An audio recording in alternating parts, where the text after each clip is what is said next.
Pare tudo agora e descubra o caso ufológico que autoridades tentaram enterrar por décadas.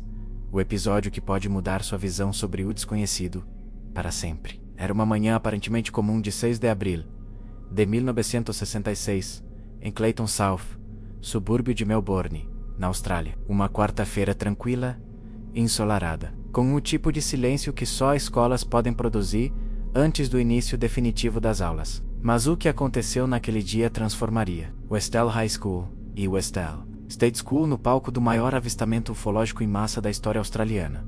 Menos um evento que até hoje desafia investigadores, testemunhas e autoridades. O episódio, conhecido como The Westdale UFO Incident 1966, é mais do que uma simples história de luzes estranhas no céu. Trata-se de um caso carregado de interferência oficial, testemunhos reprimidos, documentos desaparecidos e uma sensação coletiva de que algo profundo e inacreditável atravessou os céus diante de mais de 200 alunos e professores, para nunca mais ser explicado. E quanto mais se investiga, mais a névoa fica espessa, como se alguém, ou algo, tivesse decidido que a verdade deveria permanecer soterrada para sempre. O cilindro no céu. A primeira quebra do cotidiano. Pouco depois das 11 horas, muitas crianças estavam do lado de fora, participando de atividades esportivas, entre eriçadas corridas e conversas banais. Um movimento estranho no céu capturou os olhares mais atentos. Algo prateado brilhante, metálico, de formato cilíndrico ou ovalado. Dependendo da testemunha, menos deslocava-se de maneira silenciosa, quase como se deslizasse por entre as camadas do ar. Não emitia ruído, não tinha asas, desafiava qualquer padrão de aeronave conhecida. Em questão de segundos, dezenas de olhos estavam fixos naquele objeto que parecia desafiar a própria lógica. Uma das testemunhas, a estudante Tânia, descreveu o objeto como algo vivo, pulsante, mudando de cor entre cinza e violeta, com bordas enevoadas, como se estivesse envolto por um campo magnético que distorcia o ar. E então ele começou a fazer movimentos impossíveis. Subia verticalmente a velocidades absurdas. Parava no ar como se estivesse suspenso por cordas invisíveis. Mudava de direção sem qualquer curva, quebra ou desaceleração. Aquela máquina, seja qual fosse, não era humana. A corrida em massa e o campo misterioso em segundos. A comoção explodiu. Crianças gritaram. Outras correram. Professores tentaram colocar ordem no caos repentino. Mas como conter centenas de estudantes hipnotizados pelo impossível? O objeto acelerou em direção a uma área de vegetação conhecida como The Grange. Ali, desceu baixo o suficiente para que muitos acreditassem que fosse pousar. E é exatamente aqui que os relatos ficam mais perturbadores.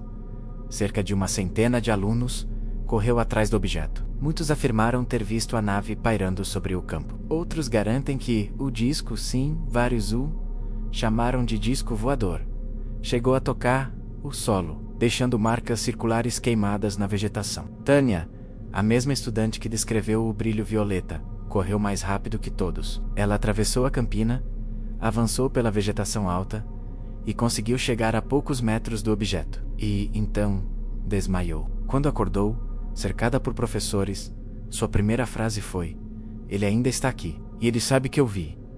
Essa frase foi repetida por ela até ser levada a um hospital. Nenhum relatório oficial sobre sua internação foi preservado. Coincidência? Talvez, mas não seria a última vez, naquele dia, que documentos desapareceriam. Militares chegam em silêncio, segundo dezenas de testemunhas. Caminhões escuros sem identificação chegaram à região menos de 30 minutos após o avistamento. Homens de uniforme, que não pareciam australianos menos, cercaram o campo, expulsaram alunos e professores, e ordenaram que todos se afastassem imediatamente. O mais inquietante é que muitos daqueles homens portavam equipamentos de medição, câmeras, instrumentos que lembravam detectores de radiação. Os militares teriam recolhido amostras da vegetação e examinado as marcas circulares no solo. Alguns estudantes afirmam terem visto soldados carregando uma lona grande, sob a qual parecia haver um objeto metálico. Professores relatam terem sido ameaçados. Alguns receberam ordens explícitas: "Você não viu nada. Não comente com ninguém. Não repita isso." E assim começou uma operação de silêncio que perdura até hoje. O desaparecimento das evidências dias depois do incidente, o campo queimado simplesmente desapareceu. A vegetação foi arrancada. A área foi replantada. Nada indicava que algo extraordinário havia acontecido ali. Diretores da escola receberam visitas oficiais. Registros da época desapareceram misteriosamente. Jornais que inicialmente cobriram o caso, como o The Sun, foram abruptamente silenciados. A matéria original nunca mais foi encontrada. Os arquivos de investigação do governo, inexistentes, oficialmente, nunca houve investigação alguma, mas dezenas de testemunhas afirmam o contrário. O silêncio forçado das testemunhas, o mais perturbador. No caso Westell, não é apenas o objeto misterioso, mas a pressão psicológica que se seguiu. Professores foram chamados individualmente para conversas informais com pessoas que não se identificavam. Alunos receberam advertências. Algumas famílias foram visitadas em casa durante a noite. O objetivo parecia claro: apagar da memória oficial tudo o que aconteceu. Ainda assim, o medo não conseguiu apagar os fatos. As testemunhas cresceram, envelheceram, mas nunca esqueceram o que viram naquele dia. O professor Andrew Greenwood, um dos mais vocais, relatou ter sido confrontado por dois homens bem vestidos, supostos agentes, que tentaram obrigá-lo a recuar em suas declarações. Ele descreveu a visita como uma ameaça velada. Ele nunca voltou a falar publicamente sobre o caso, até décadas depois. Em entrevistas recentes, sua voz ainda treme ao recordar a pressão que sofreu. O que as autoridades temiam? Se o objeto fosse apenas um balão meteorológico, por que mobilizar forças militares? Por que intimidar professores e estudantes? Por que destruir a vegetação marcada? Por que alterar registros escolares? Por que silenciar jornais? Existem várias hipóteses, menos algumas plausíveis, outras sombrias. Drone ou protótipo militar secreto. Mas em 1966, nenhuma nação possuía tecnologia capaz de replicar os movimentos descritos. Experimento atmosférico? Que experimento requereria intervenção militar e destruição de evidências? Fenômeno extraterrestre? É a hipótese considerada por muitos ufólogos mais. De 200 pessoas relataram algo não convencional. Fenômeno dimensional? Alguns descrevem mudanças no ar ao redor do objeto, como se a realidade estivesse sendo dobrada. Mas nenhuma explicação conhecida resolve todas as incógnitas. Memórias que assombram.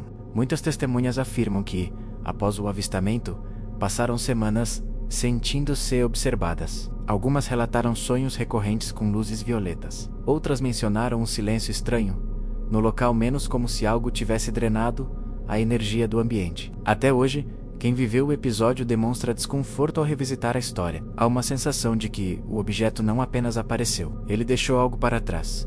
O caso que a Austrália não consegue enterrar. Em 2006, durante o 40º aniversário do incidente, centenas de testemunhas se reuniram em um evento público. Muitos, pela primeira vez, quebraram o silêncio imposto décadas antes. As histórias se encaixavam. Os detalhes se repetiam. As emoções eram reais. Nenhuma explicação oficial jamais foi fornecida. Nenhum relatório militar foi liberado. Nenhuma desculpa foi dada às vítimas do silêncio. O caso Westell permanece, até hoje, como um dos episódios mais inquietantes da ufologia mundial. E a verdade continua escondida em algum lugar. Talvez em arquivos secretos. Talvez na memória reprimida de quem viu demais. Mas uma coisa é certa: o céu de Westell nunca mais será apenas céu. Se você acha que conhece a verdade sobre o que realmente nos observa lá em cima, pense novamente.